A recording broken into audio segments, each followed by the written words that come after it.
Bismillahirrahmanirrahim. Assalamualaikum warahmatullahi wabarakatuh.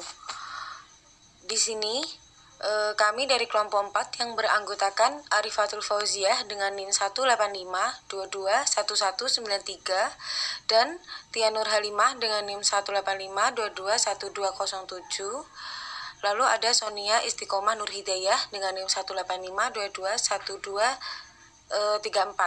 Ingin mempresentasikan hasil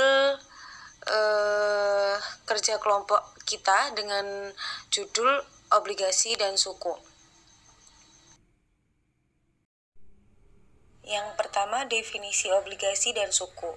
Obligasi adalah suatu utang atau kewajiban jangka panjang, sedangkan utang jangka pendek disebut dengan bil. Suku, secara umum, suku banyak dikenal masyarakat sebagai obligasi syariah. Namun demikian, secara konsep dasar suku sangatlah berbeda dengan obligasi meskipun memiliki beberapa kesamaan. Selanjutnya, obligasi dan suku memiliki karakteristik yang berbeda. Karakteristik obligasi yang pertama nilai nominal, yang kedua kupon, yang ketiga jatuh tempo, dan yang keempat penerbit atau emiten. Nilai nominal atau face value adalah nilai pokok dari suatu obligasi yang akan diterima oleh pemegang obligasi pada saat obligasi tersebut jatuh tempo. Lalu yang kedua kupon, the interest rate, adalah nilai bunga yang diterima pemegang obligasi secara berkala. Kupon obligasi dinyatakan dalam annual percentage. Yang ketiga jatuh tempo atau maturity adalah tanggal di mana pemegang obligasi akan mendapatkan pembayaran kembali pokok atau nilai nominal obligasi yang dimilikinya. Periode jatuh tempo obligasi bervariasi mulai dari 365 hari sampai dengan di atas 5 tahun. Lalu yang keempat, penerbit atau emiten. Mengetahui dan mengenal penerbit obligasi merupakan faktor sangat penting dalam melakukan investasi obligasi retail. Selanjutnya, karakteristik suku. Yang pertama, suku bukan merupakan surat utang, tetapi surat kepemilikan atas suatu underlying asset. Yang kedua, wajib memiliki underlying asset dan akad. Yang ketiga, wajib memiliki tim ahli syariah untuk menjadi aspek kesyariahannya. Dan yang keempat, penggunaan dana suku wajib untuk kegiatan usaha yang sesuai dengan prinsip syariah. Berikutnya, macam-macam obligasi. Terdapat beberapa macam obligasi ditinjau dari penerbitnya. Di antaranya yaitu obligasi pemerintah, government bond, municipal bond, dan obligasi perusahaan atau corporate bond. Yang pertama obligasi pemerintah. Pemerintah juga membutuhkan dana untuk pendanaan negara. Salah satunya adalah peminjaman jangka panjang kepada masyarakat. Surat untuk pemerintah ini disebut dengan SUN atau surat utang negara, atau umumnya dikenal sebagai obligasi pemerintah. Selanjutnya ORI atau obligasi retail Indonesia. Obligasi retail Indonesia atau obligasi negara adalah obligasi yang diterbitkan negara dan dijual kepada perseorangan khusus warga negara Indonesia melalui agen penjualan yaitu bank atau lembaga keuangan yang ditunjuk. ORI diterbitkan dengan tujuan untuk membiayai anggaran negara. Diverifikasi sumber pembayaran, mereka mengelola utang negara dan memperluas basis investor. Selanjutnya, municipal bond. Municipal bond adalah obligasi yang dikeluarkan oleh pemerintah daerah, seperti misalnya pemerintah provinsi, kota, dan kabupaten. Pemerintah daerah biasanya mengeluarkan obligasi ini untuk pembiayaan modal seperti pembangunan jalan raya, perumahan rakyat, dan rumah sakit umum, universitas, dan lainnya. Lalu ada obligasi perusahaan. Obligasi perusahaan atau corporate bond adalah surat utang jangka panjang yang dikeluarkan yang dikeluarkan oleh perusahaan swasta dengan nilai utang akan dibayarkan kembali pada saat jatuh tempo dengan pembayaran kupon atau tanpa kupon yang sudah ditentukan kontrak utangnya. Dan yang terakhir, pasar obligasi. Obligasi diperdagangkan di pasar modal, khususnya di pasar obligasi. Di Indonesia, obligasi diperdagangkan Bursa Efek Surabaya. Yang keempat, nilai obligasi. Nilai obligasi dibagi menjadi 3, yaitu nilai maturity obligasi, nilai pasar obligasi, dan nilai intrinsik obligasi. Yang pertama, nilai maturity obligasi. Nilai maturity atau disebut juga dengan nilai jatuh tempo adalah nilai yang dijanjikan akan dibayar pada saat obligasi jatuh tempo. Dan yang kedua, nilai pasar obligasi. Nilai pasar obligasi atau nilai sesungguhnya dari suatu obligasi adalah perkiraan nilai sebenarnya dari suatu obligasi. Nilai sebenarnya tidak mungkin dihitung dengan tepat, hanya dapat diperkirakan. Yang kedua, nilai pasar obligasi. Nilai pasar obligasi adalah nilai jual obligasi yang terdaftar di pasar modal pada saat tertentu. Misalnya adalah kutipan-kutipan nilai-nilai pasar beberapa obligasi yang tercatat di New York Stock Exchange di surat kabar The Wall Street Journal. Dan yang ketiga, nilai intrinsik obligasi. Nilai intrinsik atau nilai fundamental atau nilai sesungguhnya dari suatu obligasi adalah perkiraan nilai sebenarnya dari suatu obligasi. Nilai sebenarnya tidak mungkin dihitung dengan tepat, hanya dapat diperkirakan. Likuiditas obligasi. Likuiditas atau liquidity atau disebut juga dengan marketability dari suatu obligasi menunjukkan seberapa cepat investor dapat menjual obligasinya tanpa harus mengorbankan harga obligasinya. Salah satu pengukuran dari likuiditas obligasi adalah rentang permintaan penawaran atau bid ask coverage yang menunjukkan perbedaan antara nilai permintaan tertinggi investor mau menjual dan menawarkan terendah dealer mau membeli. Obligasi yang aktif di perdagangan akan dicenderungkan mempunyai bid ask spread yang lebih rendah dibandingkan dengan yang tidak aktif perdagangkan.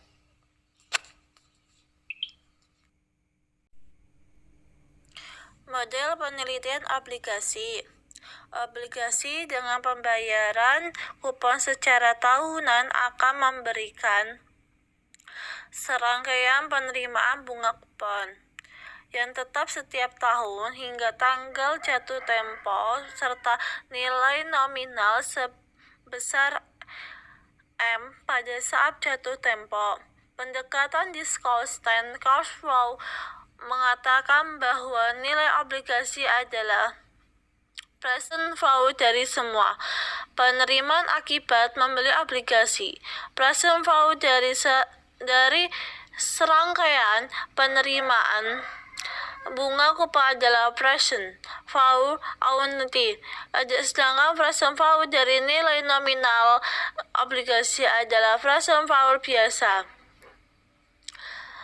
Rumusnya VB sama dengan I dalam kurung PFIFA, K, N ditambah M dalam kurung VFIF, K, N, di mana yaitu FVP-nya sama dengan nilai obligasi, I-nya pembayaran bunga obligasi atau kupon, K-nya suku bunga yang berlaku, M-nya nilai nominal obligasi, N-nya usia obligasi yang tersisa.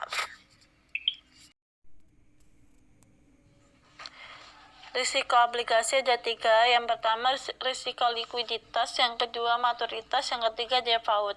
Risiko likuiditas ini yaitu resiko ini melekat pada semua obligasi pemerintahan dan obligasi koperasi.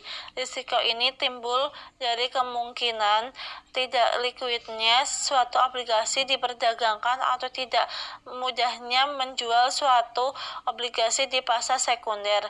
Pasar sekunder obligasi tidak seramai pasar sekunder saham. Jika di pasar saham saja ada saham yang tidak liquid, apalagi di dalam pasar obligasi.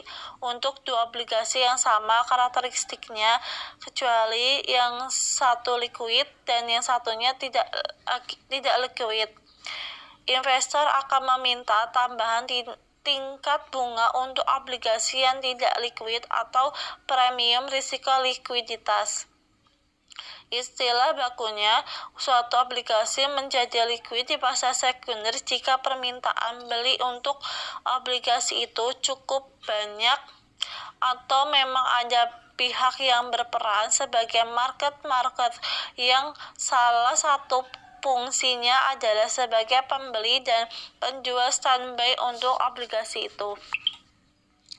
Yang kedua, risiko maturitas. Risiko ini juga ada pada semua obligasi, tetapi terutama pada obligasi koperasi dan berkaitan dengan masa jatuh tempo. Obligasi. Secara umum, semakin lama jatuh tempo suatu obligasi, semakin besar tingkat ketidakpastian sehingga semakin besar risiko maturitas. Risiko maturitas dari obligasi atau pemerintahan yang koperasi negara berkembang seperti Indonesia wajar lebih besar daripada risiko maturitas obligasi dengan maju seperti Amerika. Karena itu, investasi yang rasional akan meminta premium maturitas untuk obligasi yang sama karakteristiknya, tetapi jatuh temponya lebih lama.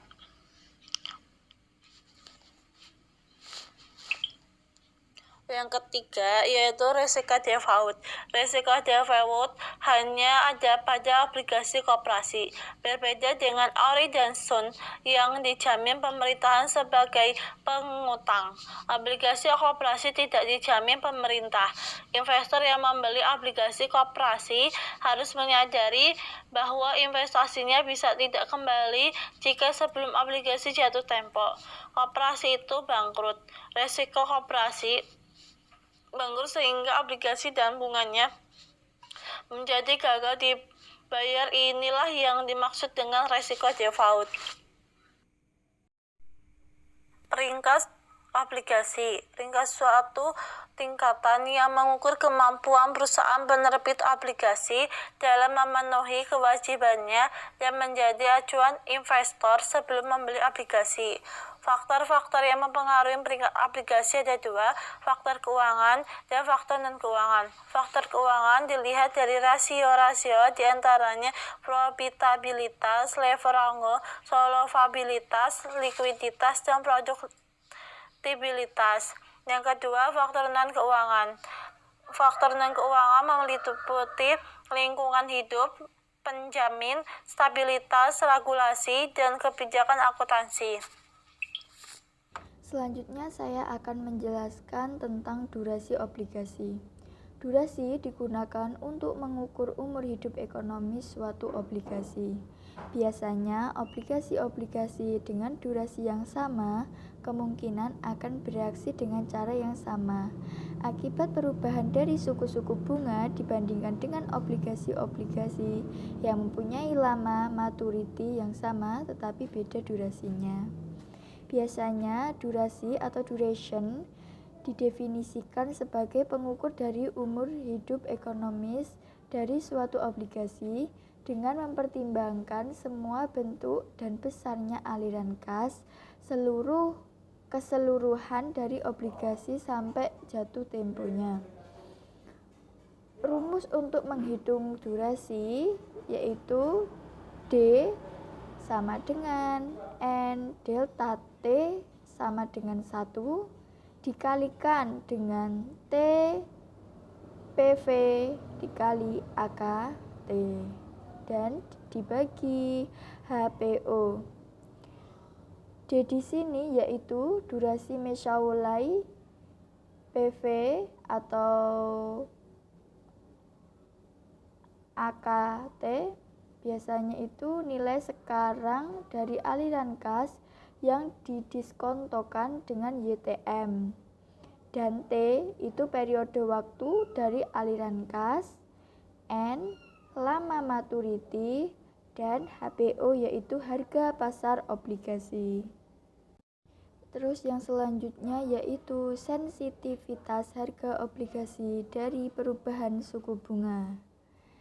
Nilai obligasi setiap saat ini dapat dihitung dengan mengestimasi perubahan harga obligasi dari harga sebelumnya. Dengan mengetahui perubahan harga obligasi, maka nilai obligasi sekarang dapat dihitung dengan persentase perubahan harga obligasi dengan rumus delta P atau P hampir sama dengan min D per 1 plus I dikali delta I, di mana delta P itu perubahan harga obligasi, P itu harga dari obligasi, D itu durasi dari obligasi, I itu suku bunga sebelum berubah, terus delta I itu perubahan suku bunga. Rumus persentase perubahan harga obligasi ini dipengaruhi secara positif oleh durasi obligasinya dan secara negatif oleh perubahan suku bunganya.